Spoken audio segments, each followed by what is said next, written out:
You know, when you get to my age, memories don't fade. They sit with you, like old friends who refuse to leave. That's how I always begin when someone asks me about the year everything changed. I grew up in a tiny little town in Tennessee, one of those places where the mailman knew your dog's name, and porches were warmer than living rooms. Across the street from our house lived a man named Henry Parker. A quiet, gentle soul who'd lost his wife, Margaret, a year before I turned 12.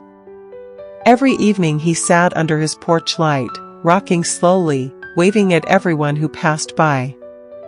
He always waved at me a little longer. I guess he liked kids.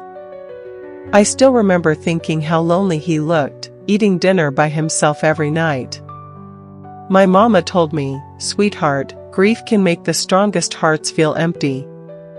But even as a child, I felt something wasn't right. No one should hurt alone. One November evening, the sky turned so dark it looked like someone had brushed it with ink. A storm warning played on our old radio, and Mama told me not to step outside. But right before the rain began, I saw Henry standing on his porch.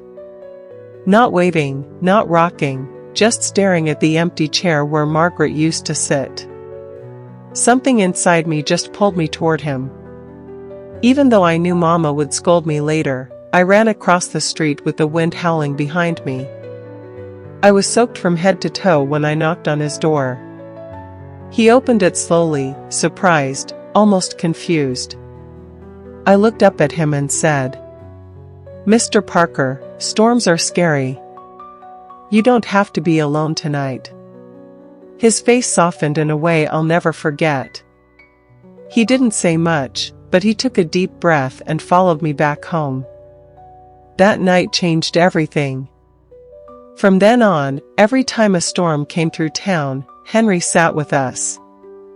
Mama made him hot cocoa, real cocoa, the kind you whisk in a pot. Dad played old country songs, and Henry would tell us stories about Margaret.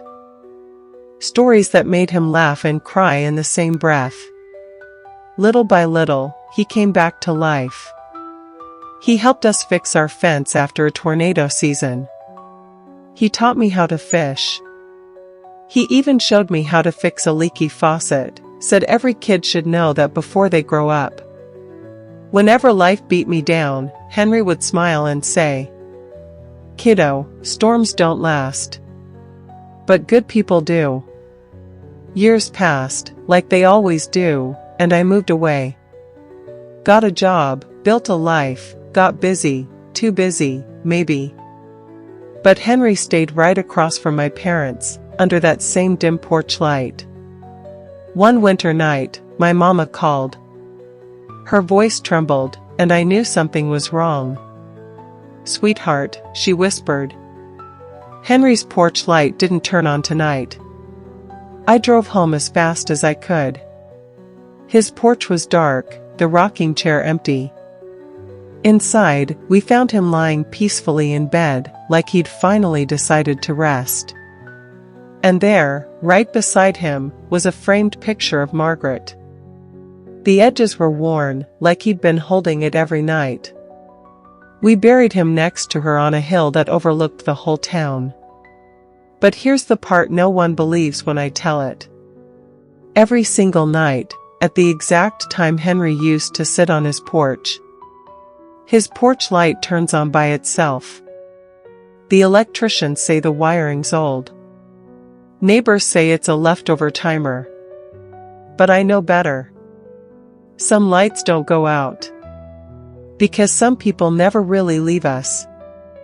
Sometimes, late at night when I visit Mama, I sit on our porch and look across the street. That warm little light glows just like it did when Henry waved at me all those years ago.